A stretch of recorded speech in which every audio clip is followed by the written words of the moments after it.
Iran নাকি এই যুদ্ধে জিতবে, এটা একটা হাস্যকর কথা। এই কথাটার থেকে বড় মিথ্যা কথা পৃথিবীতে নাই। ইরান কখনো ইসরায়েলের সঙ্গে পারবে না, কারণ ইসরায়েল একা নয়, ইসরায়েলের সঙ্গে আছে আরো 100টি দেশ, আর ইরানের সঙ্গে কেউ নাই।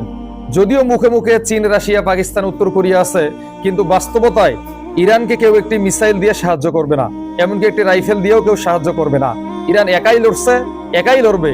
ইরান মরলে একাই মরবে, কোনো দেশ ইরানের পাশে দাঁড়াবে না। বিশেষ করে মুসলিম দেশগুলো তো কখনো ইরানের সঙ্গে থাকবে না। এই যে যুদ্ধ শুরু হয়ে গেছে, ইরানের পারমাণবিক স্থাপনাগুলো ধ্বংস করে দেওয়া হলো, এখনো একটা মুসলিম দেশও পাকিস্তান ছাড়া এবং তুরস্ক ছাড়া একটা মুসলিম দেশও আজ পর্যন্ত নিন্দাও জানায়নি। এতে স্পষ্ট ভাষায় বোঝা যাচ্ছে যে এই দেশগুলো আমেরিকা ইসরায়েলের দালাল, গোলামি করতেছে।